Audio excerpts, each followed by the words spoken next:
जय हिंद साथियों, मैं अपने इस वीडियो में आपका पुनः स्वागत करता हूं। दोस्तों, हम लोग बात कर रहे थे एग्ज़ाम रिवीजन 2024 और आज हम लोग बात करेंगे क्लास 12th फिजिक्स यानी कक्षा 12 भौतिक विज्ञान से 3 नंबर और 5 नंबर में पूछे जाने वाले प्रश्न। तो बेसिकली आज हम लोग 3 नंबर और 5 नंबर में जो प्रश्न पूछे जाते हैं उस पर हम लोग बात करेंगे। और आज का जो हमारा टॉपिक होगा वो किरचॉफ के द्वितीय नियम से संबंधित जो न्यूमेरिकल्स पूछे जाते हैं उन पर हम लोग बात करने वाले हैं।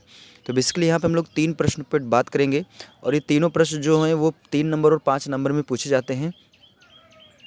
और किरचॉफ के द्वितीय नियम से लगभग देखा जाता है हर साल 1-2 प्रश्न ज़रूर सवाल वाले आते हैं, जिसमें आपको 3 से 4 नंबर के प्रश्न मिलते हैं।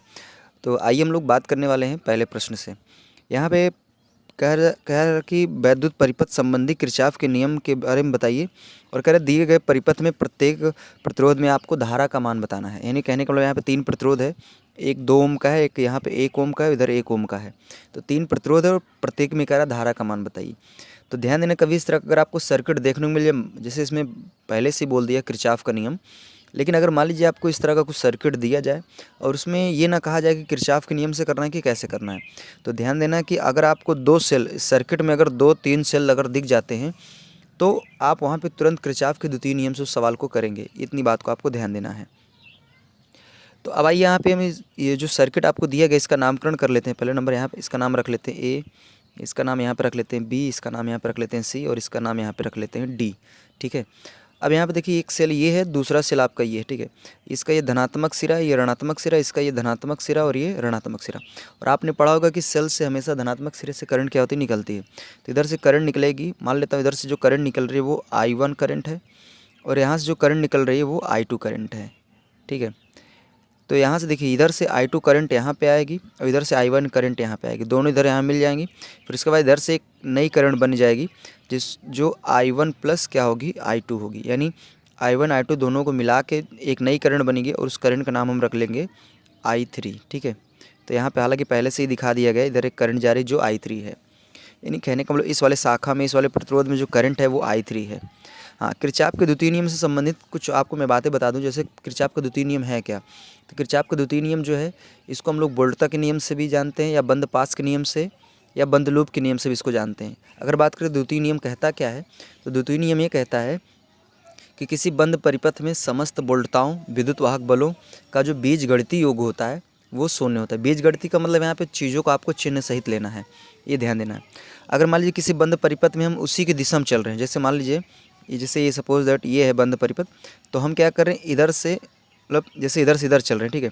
और करंट इसके अपोजिट में आ रही है, तो ध्यान देना जिधर से हम लोग चलते हैं अगर करंट उसके अपोजिट में आती है तब वहाँ पे आपको वोल्टेज को प्लस में लेना है, ये ध्यान देना है।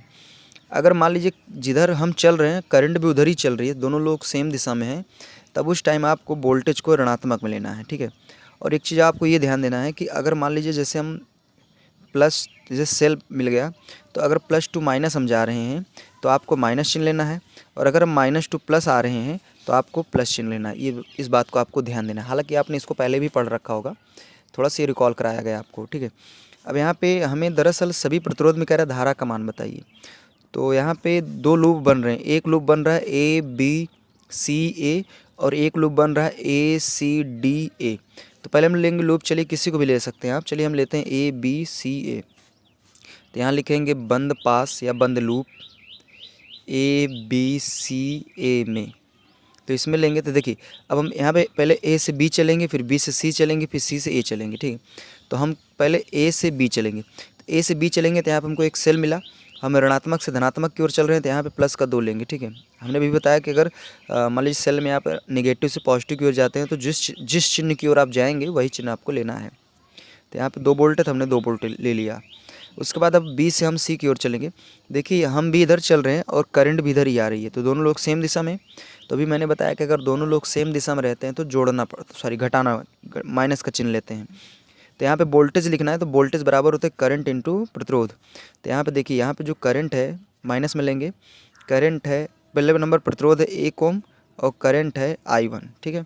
उसके बाद हम लोग C से A चलेंगे। देखिए हम लोग C से A चल रहे हैं, करंट भी इधर ही चल रहे हैं, दोनों लोग सेम दिशा में, तो ऋणात्मक चिन्ह लेंगे।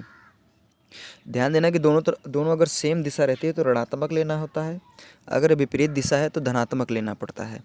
तो यहाँ पे हम वोल्टेज लिखना चाहें तो करंट और प्रतिरोध, तो यानी यहाँ का जो प्रतिरोध है 2 और करंट है I3। अब इसके बाद ए पे पहुँच आए तो समस्त बीजगणितीय योग क्या होता है, 0 हो जाता है। इसको यहाँ पे ऐसे लिख देंगे, ठीक है। तो इन दोनों को हम उठा के उधर ले चलेंगे तो इसको ऐसे लिख सकते हैं, I1 का नाम I1 प्लस 2I3 और बराबर में आप इसको लिख सकते हैं 2, इस तरीके से। और अभी आपने लिखा है कि I3 बराबर क्या होता है, I1 प्लस I2।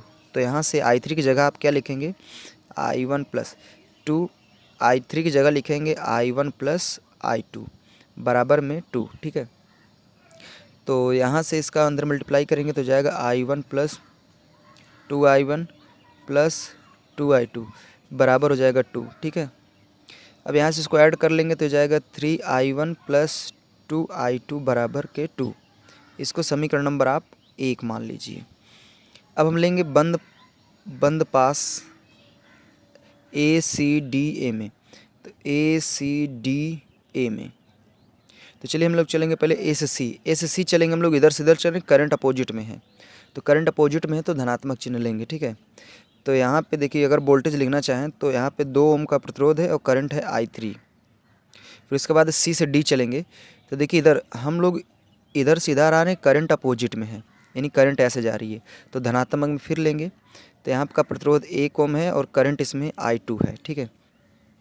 उसी तरह अब हम लोग डी से ए चलेंगे तो धनात्मक से ऋणात्मक की ओर चल रहे हैं तो माइनस का चिन्ह लेंगे और यहाँ पे 1 वोल्ट दिया तो हम 1 लिखेंगे, बराबर में समस्त बीजगणितीय योग क्या होता है, 0 हो जाता है। अब इसको हम उठा के उधर भेज देंगे तो इधर हो जाएगा 2I3 प्लस I2 बराबर, इसको उधर भेजेंगे तो 1 हो जाएगा। अब I3 की जगह आप क्या लिखेंगे, I3 की जगह आप लिखेंगे I1 प्लस I2, तो यहाँ हो जाएगा 2I1 प्लस I2 प्लस फिर उसके बाद I2 बराबर 1, ठीक है।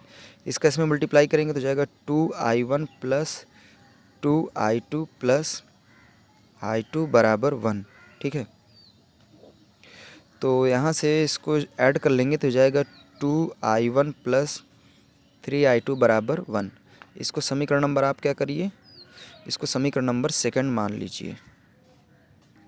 अब हम क्या करेंगे, इन दोनों समीकरणों को हल कर लेंगे तो I1 I2 I3 सभी के मान आ जाएंगे और हम सभी में बता सकते हैं कि किस प्रतिरोध में कितनी करंट है, ठीक है। तो यहाँ पे अगर हम बात करें समीकरण 1 व 2 को, तो अगर हम समीकरण 1 में 2 का गुणा और इसमें 3 का गुणा करके अगर घटा देते हैं तो एक I1 कट जाएगा। तो यहाँ लिखेंगे समीकरण 1 में चलिए 2 का गुणा तथा समीकरण 2 में 3 का गुणा करके घटाने पर, तो गुणा करके आइए हम लोग घटा लेते हैं। तो यहाँ पे गुणा करेंगे तो जाएगा ये 6I1 प्लस 4I2 बराबर, इधर हो जाएगा 4, हमने इसमें 2 का गुणा किया, ठीक है। और इसमें हम 3 का गुणा करेंगे तो जाएगा 6I1 प्लस 9I2 बराबर हो जाएगा 3। इसको घटाएंगे तो चिन्ह बदल जाएगा तो ये कैंसिल हो जाएगा, ठीक है। तो 4I2 में 9I2 निकालेंगे तो ये आएगा फाइनली आपका माइनस का, एक मिनट, माइनस का आएगा आपका 5I2, ठीक है। और इधर आ जाएगा आपका 1, ठीक है। तो I2 बराबर आप क्या लिख देंगे, I2 बराबर लिख देंगे माइनस का 1/5 एम्पियर। अच्छा, यहाँ पे दरअसल माइनस ये दर्शा रहा है कि जो हमने यहाँ पे करंट की दिशा को माना है दरअसल वो अपोजिट में है, ये कहने का मतलब। यहाँ पे माइनस देख के आप ये मत समझिए कि करंट जो होती है ऋणात्मक नहीं होती है, ऋणात्मक नहीं होती है, रियल बात है। लेकिन यहाँ पे ऋणात्मक ये दर्शाना चाहते हैं, जैसे हमने करंट की दिशा इधर मान लिया ना, तो एक्चुअली में करंट इधर से इधर जा रही है, ठीक है, ये ध्यान देना इसमें। तो I2 निकल के चला आया। अब I1 निकालना है तो समीकरण 1 में रख दीजिए। चलिए I2 का मान समीकरण 1 में रखिए तो जाएगा 3I1 प्लस 2 इंटू I2 का मान कितना रखेंगे, तो माइनस का 1/5 बराबर का 2, ठीक है। तो ये हो जाएगा 3I1, इसका मल्टीप्लाई करेंगे हो जाएगा 2/5 बराबर का 2। इसको उठा उधर भेज देंगे तो 3I1 बराबर हो जाएगा 2 प्लस 2/5, ये हो जाएगा। तो ये जाएगा 3I1 बराबर 5 2 7 7/5। इसको इधर भेजेंगे तो I1 बराबर क्या हो जाएगा, ये नीचे आएगा तो हो जाएगा 7/15। तो ये आपका आ गया I1 का मान, ठीक है। अब अपने को क्या निकालना है, I3, तो I3 यहाँ से निकाल सकते हैं। तो I3 बराबर लिख सकते हैं, I1 का मान कितना है, -1/5 और प्लस I2 का मान 7/15। तो इसी को आपको पूरा क्या करना है, हल कर लेना। हल कर लेंगे तो आपको I3 मिल जाएगा। तो आप लिखेंगे कि 1 ओम प्रतिरोध में, देखिए यहाँ पे इसमें क्या करें, प्रत्येक प्रतिरोध में धारा की गणना कीजिए ना। तो लिखेंगे BC शाखा में 1 ओम के प्रतिरोध में धारा का मान ये हो जाएगा 7/5 एम्पियर, और CD या DC जो शाखा है उसमें 1 ओम में प्रतिरोध में धारा का मान क्या हो जाएगा, 1/5 एम्पियर, क्योंकि यहाँ पे ऋणात्मक चिन्ह बस उल्टा दिखा रहा है। और I3 में, यानी I3 का मतलब AC जो शाखा है इसमें धारा का मान, इसको आप जब हल करेंगे तो आपको पता चल जाएगा। अब आइए हम लोग दूसरे प्रश्न की ओर चलते हैं। इसमें कह रहा है कि दिए गए परिपथ की सहायता से प्रतिरोधों R1, R2, R3 में धाराएं का मान ज्ञात कीजिए। और इसमें कह रहा है कि सेलों के आंतरिक प्रतिरोध जो है वो नगण्य है, यानी नगण्य का मतलब कुछ भी नहीं है, ठीक है।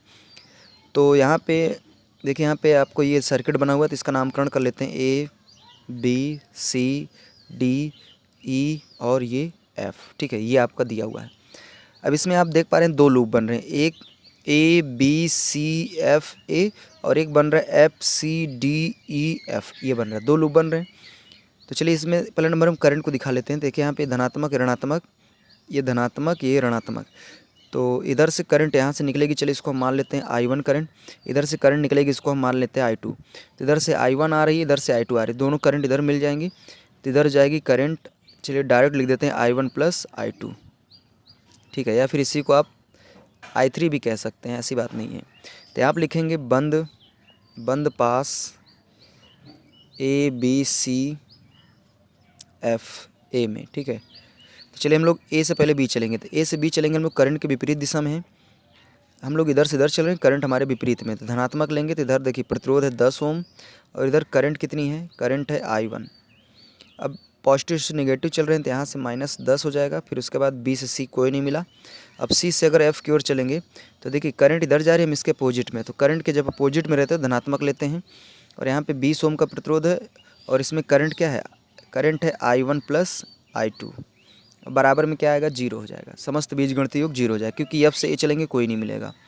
इसको उठा के उधर भेजेंगे तो जाएगा 10 I1 प्लस इसका इसमें मल्टीप्लाई करेंगे तो जाएगा 20 I2 प्लस 20 I1 फिर 20 I2। इसको उठा कर उधर भेज देंगे तो जाएगा 10। तो इधर हो जाएगा 10 I1, देखिए 20, अच्छा 10 I1 20 I1, ये हो जाएगा 30 I1, और ये हो जाएगा प्लस का 20 I2 बराबर आ जाएगा 10। अगर इसमें 10 का भाग कर देते हैं तो यहाँ से हो जाएगा 3 I1 प्लस 2 I2 बराबर का 1, ठीक है। इसको समीकरण नंबर आप क्या दे दीजिए, 1। अब लिखेंगे बंद पास F C D E F में, बंद पास F C D E F में, ठीक है। इसमें चलेंगे तो F से C चलेंगे, तो पहले F से C चलना है, फिर C से D चलना है, D से E चलना है, फिर E से F चलना है। तो F से C चलेंगे तो हम लोग करंट की दिशा में जा रहे हैं, तो माइनस मिलेंगे, ठीक है। यहाँ का प्रतिरोध है 20, करंट है I1 + I2। C से D चलेंगे कोई नहीं मिलेगा। अब D से F E चलेंगे तो यहाँ पे देखिए एक प्रतिरोध मिल रहा है। अच्छा इधर देखिए, अगर मान लीजिए इधर आएगी करंट, इधर से आएगी ना, क्योंकि जो करंट ऐसे आएगी तो फिर उधर I1 उधर चली जाएगी, I2 इधर चली आएगी, तो इधर करंट I2 आएगी। तो करंट की दिशा में भाई, इधर D से E चल रहे हैं तो हम लोग करंट की दिशा में, तो करंट की दिशा में क्या होता है, ऋणात्मक चिन्ह लिया जाता है। तो यहाँ का प्रतिरोध 10 ओम, करंट है I2। उसके बाद हमको क्या करना है कि निगेटिव से पॉजिटिव की ओर चलना है, और यहाँ पे दिया 30 वोल्ट, तो यहाँ हो जाएगा प्लस का 30 बराबर में आ जाएगा 0। तो इसका इधर मल्टीप्लाई करेंगे तो जाएगा -20 I1 -20 I2 -10 I2 प्लस का 30 बराबर में 0। तो इसको एक मिनट, -20 I1, इसको ऐड करेंगे तो -30 I2 प्लस का 30 बराबर में 0। अगर इन दोनों को उठा कर उधर हम भेज देंगे तो हो जाएगा 20 I1 प्लस 30 I2 बराबर का 30, ये आएगा। अब आपको इसको क्या करना है, सभी में 10 से भाग कर देना, तो हो जाएगा 20 I1 प्लस 3 I2 बराबर 3, ठीक है। इसको समीकरण नंबर आप क्या दे दीजिए, 2 दे दीजिए। अब देखिए इससे पहले सवाल जो भी मैंने डिस्कस किया था सेम उसी तरह ये भी अब बन गया है, तो इसको भी ऐसे ही करना है आपको, ठीक है। तो इसको मैं छोड़ रहा हूँ आपके लिए, क्योंकि देखिए आप इसको कर सकते हैं। अच्छा, यहाँ पे जब 10 से काटेंगे तो यहाँ 2 बचेगा, 2i1 बचेगा। तो यहाँ पे देखिए समीकरण जो पहला है वो 3i1 प्लस 2i2 बराबर 1 है, और जो दूसरा समीकरण बना 2i1 प्लस 3i2 बराबर 3 है। तो ये आपका ये पहला समीकरण है और ये आपका क्या है, दूसरा समीकरण है। ठीक है, तो बस आपको कुछ नहीं करना है, इसको हल कर लेना है। इसमें आपको क्या करना है कि इसमें 2 का गुणा करना है, इसमें 3 का गुणा करना है, फिर घटा लेना, जैसे भी मैंने पहले वाले में किया था सेम ऐसे भी करके इसको हल कर लेना है। अब आइए हम लोग अगले प्रश्न की ओर चलते हैं। इसमें कह रहा है कि दर्शाए गए परिपथ में 10 ओम प्रतिरोध में प्रवाहित धारा की गणना कीजिए। यानी जो ये 10 ओम का प्रतिरोध है इसमें धारा की गणना करना है। तो इसमें भी देखा जा रहा है 2 सेल है, तो अगर मान लीजिए यहाँ से एक करंट यहाँ से निकाल लेते हैं और एक करंट इधर से निकलेगी, तो देखिए इसमें आपको एक खासियत ध्यान देना है। जैसे इससे पहले वाले सवालों में क्या था कि दोनों सेलों से हमने करंट को दर्शाया था, लेकिन इसमें आप दोनों सेलों से दर्शाएंगे ना थोड़ा सा अटपटा टाइप का हो जाएगा। बता रहा हूँ कारण। देखिए मान लीजिए एक करंट अगर आप इधर से निकाल रहे हैं, ठीक है, और एक करंट आप इधर से निकाल रहे हैं, तो मान लीजिए ये करंट ऐसे आएगी यहाँ पे, इसको 2 रास्ता मिलेगा, एक इधर जाने के लिए, एक इधर जाने के लिए। फिर वही करंट यहाँ से ऐसे आएगी, फिर इसको मिलेगी, इसको भी 2 रास्ते मिलेंगे, एक इधर जाने के लिए, एक इधर जाने के लिए। तो 2 करंट एक अपोजिट, मतलब एक इधर सीधा आएगी, इधर से आएगी, तो थोड़ा सी जो आपका मतलब कहने का मतलब हल होगा वो कठिन पड़ेगा। तो इसलिए आपको इसमें इस सवाल में स्पेशली क्या करना है कि इसमें एक सेल से आप करंट निकालिए, एक सेल में से करंट मत निकालिए, इसको सिर्फ चार्जिंग में लगा दीजिए। चार्जिंग लगाने का अर्थ है कि इसमें करंट मत प्रवाहित करिए। ठीक है, तो यहाँ से मैं सिर्फ इसी से करंट प्रवाहित करूँगा। तो यहाँ से इसका करंट मान लेता हूँ i1, ये करंट i1 यहाँ तक आएगी, इसको 2 रास्ता मिलेगा, एक इधर जाने के लिए, एक इधर जाने के लिए। तो चलिए इस वाले को मैंने मान लिया i1, इधर वाले को मैंने मान लिया i2। तो इसका मतलब इसमें सेल से करंट इधर से होते हुए ऐसे आएगी, और इसमें इधर से ऐसे होते हुए फिर यहाँ पे दोनों मर्ज हो जाएंगे, फिर इधर से आके ऐसे आ जाएगा। तो इधर से फिर आएगा i। ठीक है, और इसमें क्या हो जाएगा, इसमें i1 प्रवाहित होगा, इसमें i2 प्रवाहित होगा। हालांकि इसमें 2 लूप बन रहे हैं, तो यहाँ पे नामकरण कर लेते हैं ए बी सी डी। उसके बाद चलिए यहाँ पे नाम रख लेते हैं ई, और यहाँ पे नाम रख लेते हैं एफ। ठीक है, चलिए ये हो गया। ठीक है, अब आपको करना क्या है, इसमें 2 लूप बन रहे हैं। एक लूप बन रहा है A B C D A, और एक लूप बन रहा है ई डी सी एफ फिर ई। तो पहले हम लोग लेंगे बंद पास A B C D A में, ये वाला लेंगे। ठीक है, तो देखिए ए से बी चलेंगे हम, तो करंट इधर से इधर आ रहे हैं, हम इधर चल रहे हैं, करंट अपोजिट है। तो ध्यान देना, जब हम लोग अपोजिट चलते हैं तो धनात्मक चिन्ह लेते हैं। तो यहाँ पे धनात्मक चिन्ह लेंगे, तो यहाँ का प्रतिरोध है 10 ओम और करंट आ रही है i1। फिर उसके बाद देखिए हम लोग धनात्मक से ऋणात्मक की ओर चल रहे हैं, तो यहाँ पे माइनस का 3 वोल्ट आएगा। फिर इसके बाद बी से सी चलेंगे, कुछ नहीं मिलेगा। सी से डी चलेंगे, देखिए हम लोग सी से डी चल रहे हैं, करंट भी इधर चल रही है, दोनों लोग सेम दिशा में हैं, तो ऋणात्मक चिन्ह लेंगे। और यहाँ पे देखिए प्रतिरोध कितना है, प्रतिरोध है 6 ओम, करंट है i2, बराबर में क्या आएगा, 0 आएगा। तो इसको क्या करना है कि अब इसको -3 उठा कर उधर भेजेंगे, तो 10i1 माइनस का 6i2 बराबर का 3। इसको समीकरण नंबर आप 1 मान लीजिए। अब लिखेंगे बंद पास ई डी सी एफ, फिर उसके बाद ई। तो E D C F E में। ठीक है, तो चलिए इधर चलते हैं। देखिए यहाँ पे अगर बात करते हैं, यहाँ पे करंट आएगी आई, क्योंकि ये जो i1 i2 इधर आएंगे, मर्ज होकर फिर इधर से होते हुए यहाँ पे चले आएंगे। तो देखिए हम लोग इधर से इधर चल रहे हैं, करंट हमारे अपोजिट में आ रही है, तो अपोजिट में आती है तो धनात्मक। तो यहाँ पे प्रतिरोध है 3 ओम का। ठीक है, और इसमें करंट आ रही है आई। अब देखिए इसके बाद हम लोग चलेंगे डी से सी चलेंगे, तो देखिए करंट इधर i2 आ रही है, हम लोग इधर चल रहे हैं, तो हम अपोजिट में हैं, तो धनात्मक में लेंगे। यहाँ का प्रतिरोध है 6 ओम, करंट है i2। ठीक है, फिर इसके बाद अब यहाँ से ऐसे होते हुए फिर यहाँ पे आएंगे। देखिए हम लोग इधर से इधर चल रहे हैं, यानी पॉजिटिव टू निगेटिव जा रहे हैं, तो माइनस में लेंगे, तो माइनस का हो जाएगा 4.5 बराबर 0। इसको उठा उधर भेजेंगे तो जाएगा 3i1 प्लस 6i2 बराबर का जाएगा 4.5। अच्छा, अभी आप लोग जानते हैं i1 बराबर क्या होता है, i1 बराबर होता है i1 प्लस i2, क्योंकि यहाँ से आई करंट निकले वही 2 भागों में बटी है। तो इस यहाँ पे आई होगा, i1 कहाँ से आ गया। तो यहाँ पे अब आपको करना क्या है, 3 आई की जगह क्या लिखेंगे, I1 प्लस I2 प्लस का 6I2 बराबर का आएगा 4.5। ठीक है, अब इसका अंदर मल्टीप्लाई करिए तो जाएगा 3I1 plus 3I2 plus 6I2 बराबर 4.5। अब यहाँ जाएगा 3I1, इसको ऐड कर लेंगे, जाएगा 9I2 बराबर 4.5। अब इसको आप क्या करिए, समीकरण नंबर 2 मान लीजिए। अब देखिए ध्यान से, इस समीकरण अगर 1 में अगर हम 1.5 का मल्टीप्लाई कर दें, यानी 1.5 का अगर हम गुणा कर दें, तो यहाँ भी, यहाँ 9I2 है ही, और यहाँ भी क्या हो जाएगा, 9I2 हो जाएगा। और ये धनात्मक में ऋणात्मक में अगर इन दोनों को हम जोड़ देंगे तो ये कट जाएंगे, आराम से हमारे मान आ जाएंगे। तो यहाँ लिखेंगे समीकरण 1 में, समीकरण 1 में 1.5 का क्या करना है, 1.5 का गुणा करके समीकरण 2 से जोड़ने पर, तो जोड़ दीजिए भाई, तो इसमें गुणा कर दीजिए तो ये हो जाएगा, 1.5 का गुणा करेंगे तो जाएगा 10, 10 में 1.5 का गुणा करेंगे तो जाएगा 15I1 माइनस का 9I2, इसमें 1.5 का गुणा करेंगे तो आएगा 4.5। इसी तरह इसको उठा के लाइए तो ये हो जाएगा 3I1 प्लस का 9I2 बराबर आ जाएगा 4.5। अब इसको क्या करना है, ऐड करना है, तो ये आपका कैंसिल हो जाएगा। इसको ऐड करेंगे तो इधर हो जाएगा 18I1 बराबर 4.5 जोड़ देंगे तो 9 आएगा।